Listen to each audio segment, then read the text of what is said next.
This is Idaho News 6. Good morning, Idaho. Indeed, it is. Good morning, everybody, and welcome to Good Morning Idaho on this Wednesday. I'm Matt Sizemore. Across the country, vigils, protests, and demonstrations continue as people demand justice in the death of George Floyd and changes to the treatment of Black Americans by police. Last night, thousands of Idahoans flooded the State House steps for a Black Lives Matter hosted Candlelight Vigil. Frankie Catafias was at the vigil, speaking with attendees about the change they hope to see. Hopefully that we can move forward together from this. Some protests across the country have turned violent at times, but not in Boise. A peaceful event like this was a way for everybody to convene and really just get the opportunity to show their side. This attendee telling us, I feel like this is an event for everybody to really get their chance to be heard and for both sides of the coin to really be seen. One of the organizers says the sole purpose of the Black Lives Matter Candlelight Vigil is about mourning their lives and nothing else. Right. No other agendas. Hoping those who chose to stand in solidarity will leave with this on their heart and their minds, that their willingness to get into uncomfortable spaces, uncomfortable conversations, and to seek change and move the needle in their lives, in their homes, in their families, in their communities. Frankie Catafias, Idaho News 6. About 20 minutes after the Black Lives Matter vigil ended peacefully, protesters marched back and forth from downtown Boise to the steps of the State House, chanting and waving posters with their message. Police were supervising until early this morning, but the gathering did remain peaceful. In the Magic Valley, the community gathered to hear from speakers and share 9 minutes of silence, mourning the loss of George Floyd, who died, of course, after an officer held his knee on Floyd's neck for just over 8 minutes. Organizers say the event in Twin Falls City Park wasn't a protest or rally, but is about giving people a space to heal. Idaho Governor Brad Little says he's proud of Idahoans who participate in peaceful protests. The governor shared his message on Twitter saying George Floyd's death was unacceptable and calling for justice. He went on to express support for law enforcement and a fair and equitable criminal justice system. Now, hours before last night's vigil, Boise's mayor and acting police chief appeared together to show solidarity and support for peaceful protests. Both shared their desire to maintain a safe event while ensuring freedom of the press, freedom of speech, and the right to assemble. I am asking you, we are asking you, residents of Boise, to be peaceful, to honor the life and legacy of those whose lives are lost, and to be respectful not only today, but in the days to come as we have tough conversations as a community and nation. There were some tense moments. There were some altercations that developed, but I am thankful and proud of the folks who are here in Boise who were able to contain themselves, able to express themselves without resorting to violence. And that's what we ask of all of our citizens and all of those who would attend tonight. And we look forward to everybody being able to express themselves freely and not having it boil over into those tensions that lead to violence. Organizers reiterated to participants that last night's event was a vigil, not a protest. Everyone was asked to wear masks and social distance due to COVID concerns. Open flames were not allowed, but battery-powered tea light candles were available. If you're moved by the protests but don't feel comfortable demonstrating, what can you do to support people of color in our community? Our Lindsay Amundsen spoke with local leaders to find out how. When we walked up and saw the flowers and the sign, my heart was very much touched. It feels like the home that I want us to be. These acts of kindness are touching lives within our community, but there's more that can be done. Protesting on Tuesday, Wednesday, Thursday, whatever, is a beautiful thing as the catalyst and the initial step. But that's not the end-all, be-all if you don't actually implement some systemic changes and actively engage in the fight long-term. Some may be hesitant to protest, but still want to help ease tensions. To be profound and to make a difference is to get educated, to find out what you don't know that you don't know, to start talking to people of color, to talk white folks talking to white folks, to read a little. She encourages people to visit the museum and to use materials at the library to become more educated. That it all begins with taking a risk. Take a risk and say, I don't know what I don't know, and I want to be of assistance. I don't mean for the minute, but I'm in it for the long haul, for the purpose of establishing relationship and improving our communities. That's what it takes, risk. Not doing something is not acceptable. Also, doing something that's counterproductive to what we're dealing with currently is equally destructive. Thompson urges anyone looking to help to be mindful of the person leading the protest or organization. To be proactive in change, he suggests donating or supporting organizations like the ACLU, the Black History Museum, and the Art Museum. Not my friend Fred started XYZ nonprofit. He says he's going to fix this.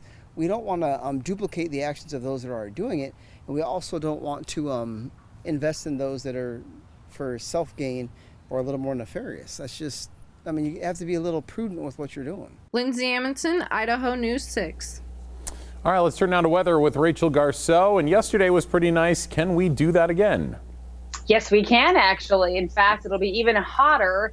So it might not be all that nice for some of you who love our typical springtime weather of mid-70s, which is where we normally are right now. But if you're a sun worshiper or a heat lover, today will be another good day for you. But please remember these out-the-door essentials. We're not used to intense heat like this early in the season.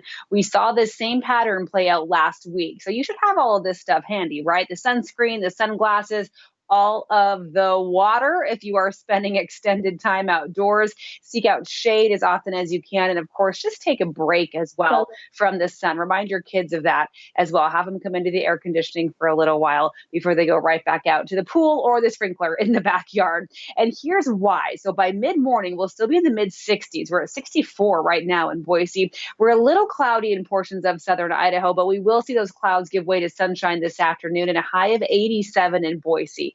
Now, here's the big picture, and I want to warn you now, if you have outdoor weekend plans, you may want a plan B in your back pocket because we have a cold front that will be on the move late Friday, and that will send a chilly and damp weekend our way with even some snow possible in the mountains. So we'll break down all of that in much more detail coming up in a few minutes, so stay tuned. Now, the Idaho News 6 traffic report, brought to you by Larry Miller. Well, if you want something pretty straightforward, traffic is your way to go then, I suppose, right now at 6:07. Everything in the Treasure Valley is looking absolutely fantastic. Green all around, on all the highways in the area, so enjoy your drive while you can. Well, this morning, election results from Idaho's first statewide primary conducted entirely by mail. The deadline to return those completed ballots was 8 p.m. Tuesday. Roughly half of Idaho counties are reporting at least partial results, unofficial results, that is. 3 of Idaho's 4 congressional seats and all 105 legislative seats are on the ballot. First up, U.S. Senator, longtime incumbent Jim Risch is running unopposed on the Republican side, while former gubernatorial candidate Paulette Jordan defeated Jim Vandermoss in the Democratic primary. Jordan now faces Risch in the November 3rd general election. For U.S. Representative District 1, Republican incumbent Russ Fulcher easily defeating challenger Nicholas Jones in the unofficial results. As we reported, Jones's campaign successfully sued to extend Idaho's ballot request deadline for 1 week after some voters said they couldn't access the website due to technical issues. On the Democratic side, Rudy Soto of Nampa taking about 2/3 of the vote right now to Staniela Nikolova's 1/3. And U.S. Representative District 2, longtime incumbent Republican Representative Mike Simpson challenged by Kevin Rhodes. As of this morning, Simpson is ahead with 72% of the vote, and Democrat C. Aaron Swisher running unopposed, getting 100% of the Democratic vote. Now, funding for schools was also on the ballot this time. The biggest ticket item appears to have failed. West Idaho was asking voters for a 2-year, $28 million supplemental levy. The measure needed a simple majority or 50% plus 1 vote to pass. But with all precincts reporting, unofficial results show 55% voting against. As we previously reported, schools across the state are already bracing for education cuts in the wake of COVID-19. We'll keep an eye on these results as they continue to come in and let you know if there are any major changes. More money for remote learning. That's the major recommendation from the State Board of Education on what to do with extra federal coronavirus relief dollars. Idaho has close to $16 million to spend on kindergarten through higher ed as part of the governor's Emergency Education Relief Fund. The State Board is suggesting the money be used in 3 major areas. First, to support partnerships with Idaho Public Television and Idaho Digital Learning Academy to expand K through 6th grade curriculum. Next, to upgrade technology infrastructure for Idaho's public colleges and universities, and also to acquire virtual curriculum for career technical education. And I think what the state board is trying to do is plan for any eventuality, whether that's resumption of education as we knew it before March, or if it's a modified version of education in the classroom, whether it's some sort of a hybrid between classroom instruction with some remote learning thrown in. We just don't know what it's going to look like. In all, Idaho is set to receive just over $100 million as part of the federal CARES Act for education spending. Governor Little will have the final say in how this almost $16 million is divvied up. Time now 6:11. Still to come here on Good Morning Idaho. Agencies break down details about the U.S. economy's recovery from the pandemic. Those numbers coming up. You're watching Idaho News 6. Good Morning Idaho. Welcome back, everybody. President Trump has said the people causing the violence are part of Antifa, and he wants to designate the group as domestic terrorist. However, it can be hard to know who is part of Antifa. It's not technically an organization and doesn't have a leader. Instead, it's comprised of smaller groups and activists who share similar ideals. Antifa stands for anti-fascists. It began as a response to Nazis in the 1940s. The movement became more visible here in the U.S. after the 2016 election. Meanwhile, President Trump has also threatened to use military force to stop protests from turning violent if state leaders don't take action. But many governors are pushing back against those threats, saying such a response would only escalate the situation. This is a moment in our country where we need peace. Now, legal experts are weighing in. Lawyers say that under the Insurrection Act, the president does have the power to send in troops. However, certain circumstances would have to be met, like violence interfering with the execution of state law. The Insurrection Act has only been invoked 11 times in the last 100 years. Former Ada County Sheriff Gary Rainey now works as a legal consultant on in-custody death cases. Rainey says there's no question that the knee choke placed on George Floyd was improper and a third-degree murder charge is appropriate. But what about the 3 other officers who didn't step in and stop the action? The officer that we see standing up sort of watching this certainly violated policy, and most agencies would be fired for not intervening in the use of force. But there's a big difference between common sense and criminal law, and I think it'll be very hard for them to pursue a prosecution. Rainey says officers across the country need more standardized training, and he says too many officers have gotten away from regular contact with their community, which inspires trust. New this morning, U.S. Surgeon General Dr. Jerome Adams says to expect new coronavirus outbreaks as crowds gather to protest the death of George Floyd. Demonstrations in cities and towns across the nation have brought thousands of people together in close proximity. Many demonstrators have worn face coverings. However, the crowded protests have made social distancing nearly impossible in many cases. Doctors say it may take 3 to 4 weeks to see the impact of the protests on coronavirus infections and hospitalizations. And as the U.S. continues to recover from the pandemic, the CBO said it could take most of the next 10 years for the U.S. economy to recover from the impact of the coronavirus.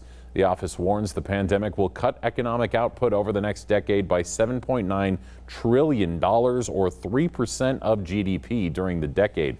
The total damage comes to $15.7 trillion, or 5.3% of GDP, and that's without accounting for inflation. Right now, we're going to leave you with a shot from our Morgan cam of the state capitol and the beautiful sunrise happening over the city of Boise. We'll be back in just a moment with the check of the weather with Rachel Garceau. This is Rachel Garceau with the Idaho News 6 forecast. Oh, well, happy Wednesday, everyone. Sorry, I was almost speechless. I'm still almost speechless when I check out our 10-day weather trend. I still can't believe what is coming our way in the span of just 3 days. Friday, Saturday, Sunday. That's where we'll see those head-spinning changes we've been talking about all week long. I just put a post on my Facebook page with my soundtrack to the changes coming our way. So get on there and see if you agree with the songs I chose for Sunday. Cold November Rain by Guns N' Roses. That will be the tune we're singing, because we will see temperatures by the end of the weekend more typical of early November than early June, if you can believe it. We're talking highs from the 90s down to the 50s from Friday through Sunday. And yes, it will come along with some rain showers. Okay, so that's the big picture. You can see we do start warming up again next week. So not all hope is lost for warm weather. But if you have outdoor plans for the weekend, I would tell you now to have a plan B in your back pocket. So we stay nice and warm and sunny today and tomorrow. Here's our Friday afternoon. We will see that flow back from westerly, or what we call zonal flow, from west to east. And then our jet stream kind of takes a dip and starts moving in more from the southwest. That will bring some moisture in. So we could see some very late evening thunderstorm activity on Friday, which will, though, also be our hottest day of the extended period. And then here comes that cold front that will march in from the west overnight Friday into Saturday. You can see it will bring some significant rain across portions of Oregon and Washington. And we have some rain and thunderstorms headed our way, along with some mountain snow, if you can believe it. Check out McCall's extended forecast to put this in perspective.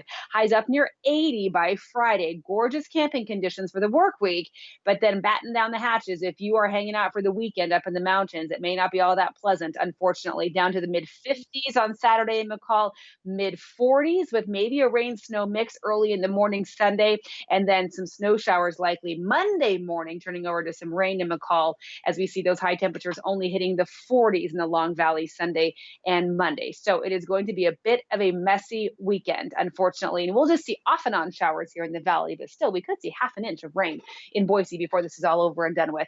No rain in the forecast today. We've seen a few little sprinkles popping up on radar this morning, but I don't think it'll amount to much. And we'll have lots of sunshine and heat for this afternoon. Upper 80s to near 90 across the Treasure Valley, 82 for Idaho City with lots of sunshine, Garden Valley 83. We'll get into the low to mid 70s across the McCall, Donnelly, and Cascade areas today, so perfectly pleasant for the West Central Mountains. East Central Mountains, lovely there as well, mid 70s for Stanley and Sun Valley. Little breezy in Fairfield, but you'll welcome that wind when it's 80 degrees. Same setup for the Magic Valley, a little windy at times. Cloudy to kick things off, but sunshine emerging later in Twin Falls, and a toasty high of 87 out in the Magic Valley. So we will see those high temperatures dip just a little bit tomorrow, then shoot right back up into the 90s on Friday. Intense, scorching heat to wrap up the work week. It's hot, then not. Upper 60s with some off and on rain Saturday, just mid 50s there with rain on Sunday. And then finally, we can start drying up and warming up early next week. All right, Rachel, thank you. Time now is just about 6:22. After the break, local firefighters take on a new initiative to improve their skills and help outdoor enthusiasts at the same time. But first, we have a special salute to seniors shout out. This is Shannon Bender. She's graduating from Inspire Connections Academy this week. She's set to head to the College of Western Idaho this fall to study business, and of course a special message from her mother, SC. She's so proud of you, Shannon. Congrats to you. Welcome back. Here's a live shot from our Canyon Cam over in Twin Falls. Beautiful day it's looking like over there.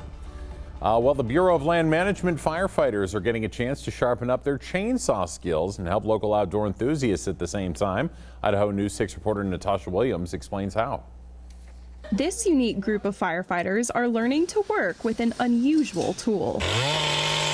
Without the essential tool, our chainsaw, we would definitely be very hindered in how we fight fire. Each year, Chase Peterson teaches this class to help firefighters learn everything there is to know about chainsaws, from maintenance to operating them to exactly how dangerous they can be. You're not only running a chainsaw, but you're also on an actively burning fire. So there's all these other outside components that are coming in that affects how you safely can run a chainsaw. This year, the class has a unique opportunity to train in a real-life environment, something Chase says is essential to their learning experience. Not only do they learn in the classroom, but we need to go out and put a hands-on experience of actually running a saw, falling trees, bucking, limbing, brushing, all that stuff. The training also helps firefighters with their physical endurance. I can tell you anecdotally, their gear is heavy.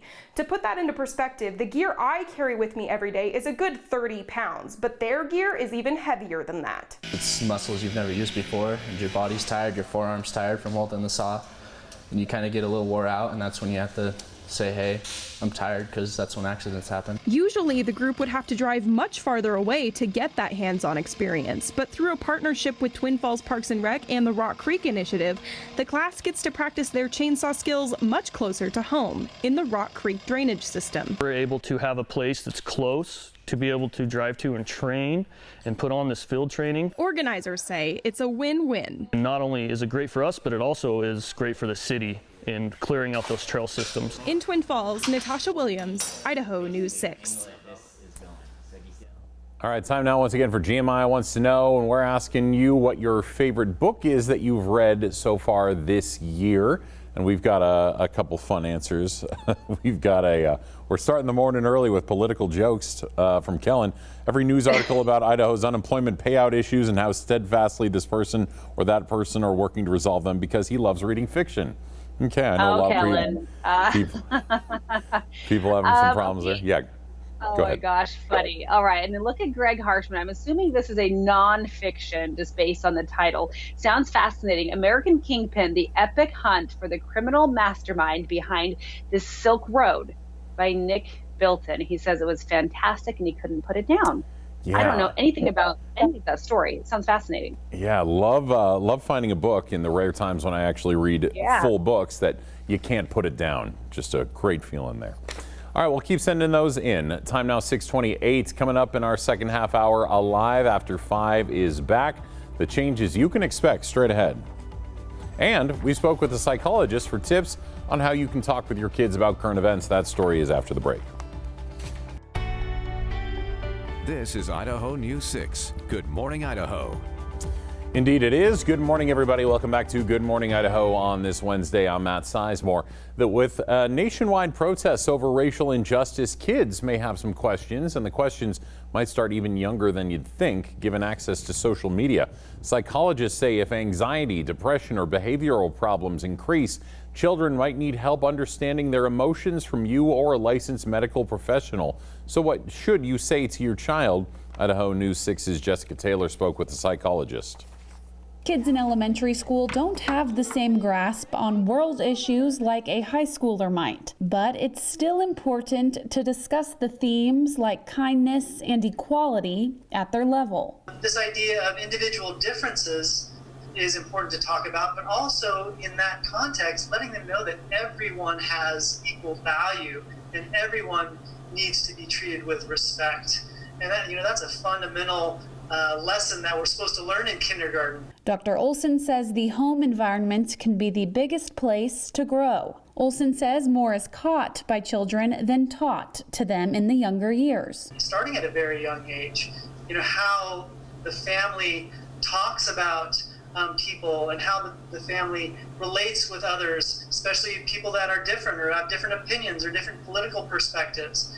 And again, I think the home environment is so important as a learning environment for children to pick up on how we treat others. And so, this is kind of a time where parents should be doing some soul searching and, how do I model treating others with respect? Kids in junior high or high school have a more abstract understanding of concepts, but they can also feel more stress and confusion. Sit down and have a family meeting and say, hey, let's talk about this. You've probably been seeing a lot of things. And so Dr. Olson says it's important to limit younger kids' media exposure as to not negatively impact them or lead to lasting trauma. Talk to them about what's going on at a level that they can understand and how that is related to some of the bigger news stories. Jessica Taylor, Idaho News 6. Across the nation, some protests have turned violent, but here in Idaho, demonstrations have stayed mostly peaceful. Still, earlier this week, there was a scare in downtown Boise. Police arrested 18-year-old Michael Daniel Wallace of Garden City on one count of discharging a firearm in city limits. This after police say a shot was fired in the area of protesters in downtown Monday. No one was hurt, and Wallace is out of jail this morning. The Allergy Report, brought to you by Boise Valley Asthma and Allergy. All right, well, nothing too major in the allergy report today as far as our pollen count goes. It's relatively low. We are in the moderate category, but just 42 is that count. Most of it grass and some pine, maple, and ash as well. So still some tree pollens hanging in there, but grass has been the dominant feature here for the last couple of weeks. If you are headed out early, maybe to mow the grass or just get a walk in around the block, we're not seeing a ton of sunshine over the city of trees right now. But if you could flip this camera around and face the west, I am seeing patches of blue sky here in Nampa. So we will see the cloud cover move out from west to east today, and that will lead to a sunny and hot Wednesday afternoon. We're starting off very comfortable, 62 degrees right now, a very light wind out of the west at just 6 miles per hour. I do think we'll see the wind pick up a little bit in places today, maybe a 10 to 15 mile per hour northwesterly breeze, very similar to what we had on Tuesday. Overnight tonight, after we hit 87 this afternoon in Boise, we'll drop down to the upper 50s for tomorrow. Abundant sunshine again tomorrow, and then 83 degrees, so a little more comfortable on Thursday. So if you're itching to wash the car, today, tomorrow, and Friday all look good for it. However, be warned, by Saturday and Sunday, all of that work might be undone as we have some major changes coming in, and I'll talk about our cool, damp weekend in much more detail in just a few minutes. Okay, sounds good. Thanks, Rachel. Well, here's something to help you beat the heat. Nampa Parks and Recreation will open the outdoor pools this weekend, even though Rachel just talked about rain all weekend. Lincoln Pool and Lakeview Water Park are set to open this Saturday, but as expected, there will be some changes. People will need to make online reservations before heading to the pool. Swimming will only be allowed during 3 two-hour time slots starting at 12:30 each day. To sign up, head to nampaparksandrecreation.org. St. Alphonsus is teaming up with Global Gardens to help launch a new distribution site. The CSA site will be adjacent to the Regional Medical Center in Boise. Global Gardens helps provide entrepreneurial training to people who arrive in the city of Trees through the refugee program. Subscriptions are already sold out for the newest site that will feature produce from a former Somalian refugee. To find out more, head to idahonews6.com and search Global Gardens. Coming up tonight, it's the first of the Downtown Boise Association's Alive After 5 summer concert series. This year features a take-home experience where you can order merchandise, beer, and more at the Grove Plaza, then stream the concert from the comfort of your home. A pop-up will be open starting at 4:30 this afternoon in the Grove Plaza. The music starts at 6 on the Downtown Boise Association's Facebook and YouTube pages. It's 6:36 now. Still to come here on Good Morning Idaho. Dental offices are reopening. The latest changes you should expect next. This is Rachel Garceau with the Idaho News 6 forecast.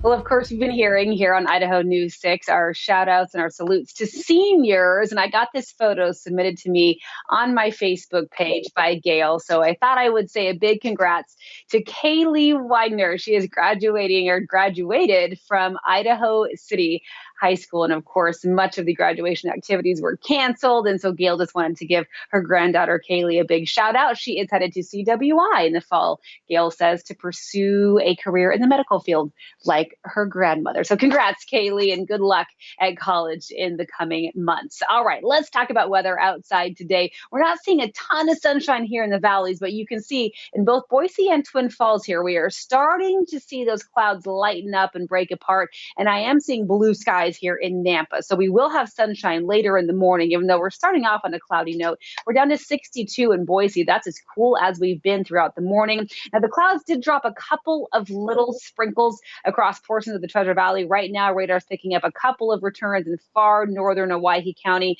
and a couple little spot sprinkles around Mountain Home. But a lot of that might also be virga, just those the precipitation that falls from the clouds makes those gray streaks, but doesn't actually reach the ground. So I don't think we're in for much rain today, just a lot lots of sunshine across the region. Hot conditions continue to build in through Friday, but come Friday night into Saturday, you see that area of low pressure off the Gulf of Alaska? That storm system is going to sweep in with a vengeance on Saturday and kick our heat to the curb in a very big way. So here's our Futurecast, our big picture. Remember the contours here. The purple you see, colder air coming in, and the green is precipitation. So here's Saturday, scattered showers, some thunderstorms potentially as well. We'll see our first big drop in temperatures from Friday to Saturday with a 20-degree change. And then on Sunday, we'll lose about 10 to 13 degrees more. That will be our coolest day of the extended period. Temperatures more typical of mid-March or early November, depending on your perspective. And we will see some significant rain as well, especially in the west central mountains. But look at this. This particular forecast model, the European model, is hinting at half an inch to an inch of rain across the Treasure Valley before this system is over and done with. So we'll see if that comes to fruition, but that tells you how much moisture is available with this system. So it is going to be kind of a hunker down inside type day, especially on Sunday. Today, though, hopefully you can get out and enjoy the sunshine. If you do have lots of water and sunscreen, though, it is going to be a sunny and hot afternoon. 87 for Boise, up around 90 towards Vail, Ontario, and Weiser today.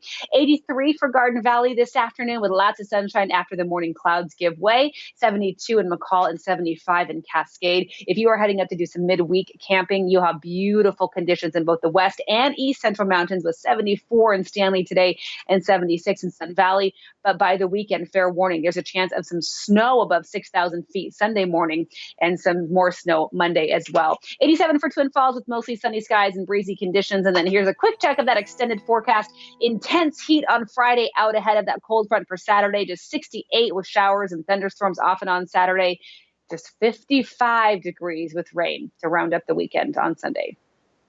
All right. Thanks, Rachel. Well, across the nation, as dental offices start opening again, some are adding on an infection control fee. It's usually between $10 and $20, and it might not be covered by insurance. The American Dental Association supports the idea. The fee is meant to cover extra measures offices have put in place to reduce the spread of the coronavirus. That includes things like buying more PPE, adding extra sanitizing procedures, and a reduction in the number of patients they see in a day. Many people are putting off medical visits right now, but doctors say that shouldn't be the case. A poll from Morning Consult and the American College of Emergency Physicians shows that 29% of adults in the U.S. have avoided or delayed care due to concerns surrounding coronavirus. Medical experts stress that routine visits are still necessary for both children and adults. Even ER visits can be necessary. As school districts decide how and when to reopen, experts are warning that extended closures could cause long-lasting health issues in kids. Researchers say since schools closed and activities were canceled, kids between the ages of 2 and 19 have become more inactive. They worry if these trends continue, the childhood obesity rates could increase by as much as 2.4% by the end of 2020. That would translate to more than 1.2 million kids. It's recommended kids get at least 1 hour of moderate to vigorous physical activity a day. Getting life insurance may be a bit more difficult right now because of coronavirus. The cost of policies have gone up. When you pay life insurance premiums, the insurance company invests it in bonds or mortgages and brings in money off the interest rates. But because the Federal Reserve drastically cut those interest rates to help with economic recovery, insurance companies have had a harder time investing and may also take more time to get approved for a policy. That's mostly because insurance companies want medical information, which many people are having a hard time getting from their doctor right now. Still to come here on Good Morning Idaho, a look at how Alzheimer's organizations are helping families stay connected amid the pandemic.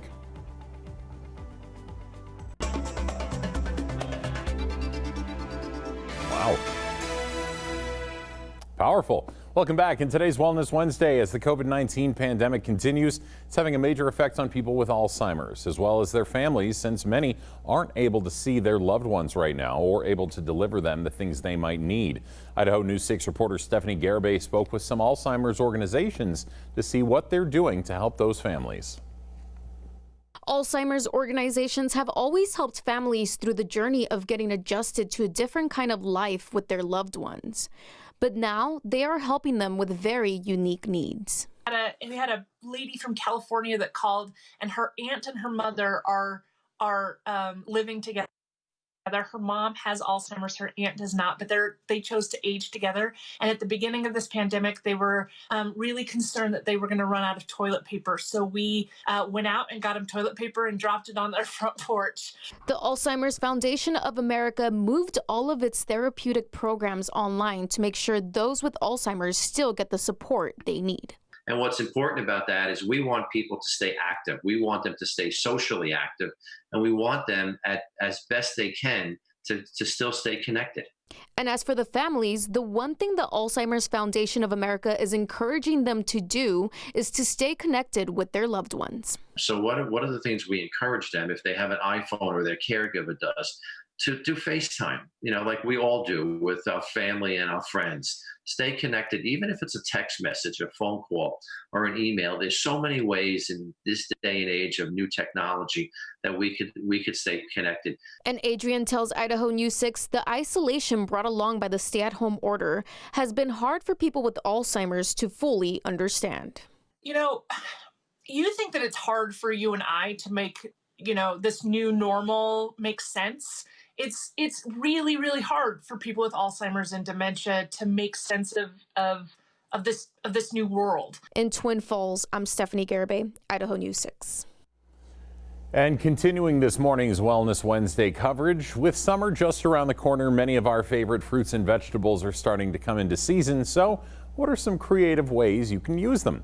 Albertson's regional dietitian Molly Tevis joins us this morning with some of those ideas. Molly, good morning. Thanks for joining us. Good morning. Thanks for having me. Of course. First question for you. What are some of the fruits and veggies that are currently in season?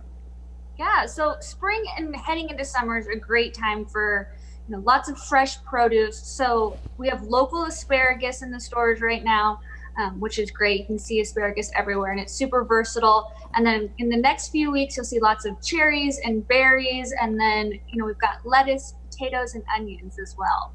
Yum. Okay, and you've also got a few tips for how to spruce up those vegetables. Tell us about those. Yeah, so sometimes we just get in a little bit of a rut with trying to kind of come up with some ways to use our produce. So since asparagus is in season right now, I'm always trying to eat in season. Just it can be more nutrient dense, it's traveled less, and it's supporting our local agriculture. But asparagus, sometimes we get a little bored, so I actually like to shave the asparagus with just a vegetable peeler, and it turns it into noodles. You can use it in place of noodles, or you can even just throw it in and mix it with your regular veggies for a fun salad. I've never even heard of that one right there. That's very interesting. So now this next one we want to talk about, it's not very common. I've seen some recipes floating around for some reason, but I don't think I've ever tried this. Rhubarb. What can you do with that? Yeah, so rhubarb is starting to pop up right now, and it is the season for rhubarb. So again, late spring, early summer. And if you haven't seen rhubarb, this is what it looks like. Usually has really large leaves. We don't eat the leaves, we just eat the stalk, and it can be quite sour. So you'll usually see it paired with like strawberries or berries or something like that to kind of help balance it out. My favorite kind of go-to to use rhubarb is to make some crumbles or some whole wheat muffins using it. It's a great way to kind of just add a bump of flavor, and it's actually really high in vitamin C. Wow, I'd never seen rhubarb before. That's interesting looking. All right, last question for you. Where can people find some recipe ideas or more info on this? Yeah, you can always head into your local Albertsons, talk with your produce managers. They're super knowledgeable. And then also albertsons.com is full of great and easy recipes. Easy enough. All right, Molly Tevis, the Albertsons regional dietitian, thanks for joining us this morning with these great ideas. Thanks.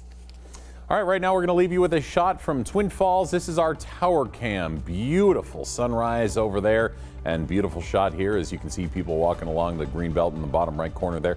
We'll be right back in just a moment with our last check of the news here on Good Morning Idaho. In this morning's GMA First Look, an emotional interview with George Floyd's 6-year-old daughter. ABC's Eva Pilgrim spoke with Gianna Floyd. What do you want people to know? Kind of that I miss him. Gianna's mother, Roxy Washington, saying that George loved his daughter. He was always a great dad. I mean, that was his baby. He loved his little girl. Roxy found out about George's death when she got a phone call. She then got on the internet and saw the video. I watched it only for a moment I couldn't believe that somebody was doing him like that because I loved him so much. I wanted to help him. I wish I could have been there to help him.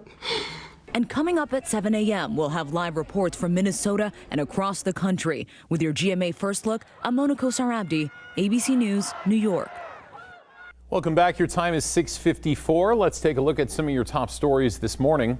First up, U.S. Senator, longtime incumbent Jim Risch is running unopposed on the Republican side, while former gubernatorial candidate Paulette Jordan defeated Jim Vandermoss in the Democratic primary. Jordan now faces Risch in the November 3rd general election.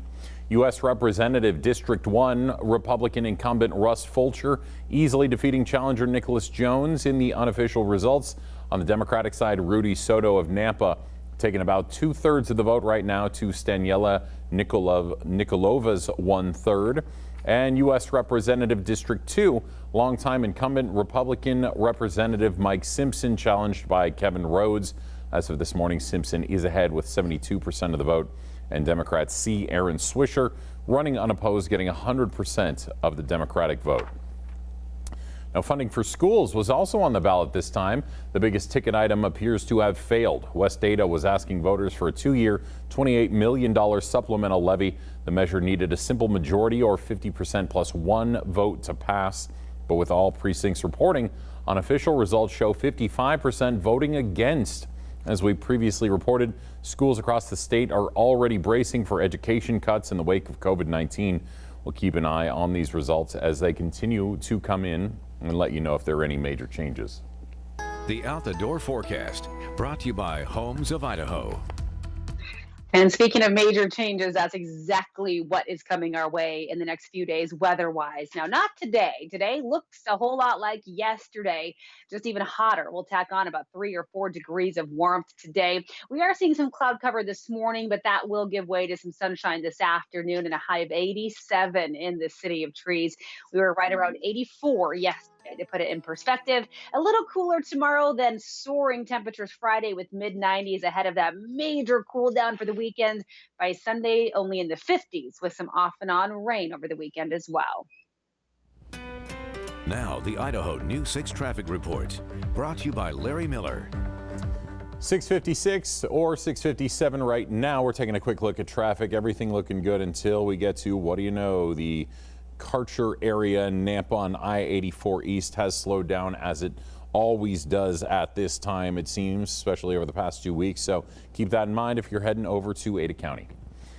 All right, time now for GMI Wants to Know. We want to know what the best book or article you've read so far this year is, and we've got some good answers. Scott says, doing my daily Bible reading and amazed by how history repeats. Deanna says, 2 really good books, Under the Broken Halo and Alias the Rose. Talk about real life by wonderful lady and friend Laura M. Parks. Recommends that to everyone. And Marcia, a classic here, A Tree Grows in Brooklyn. I don't think I've read that one since high school. Maybe that would be a good one to revisit. And then Swan Song as well, which I've not heard of. Thanks, Marcia. Yeah, gotcha. Elizabeth, author Janet Ivanovich, Laugh Out Loud books are the best. Love her books. Yeah, is that what I love a book that can make you laugh. I love that too.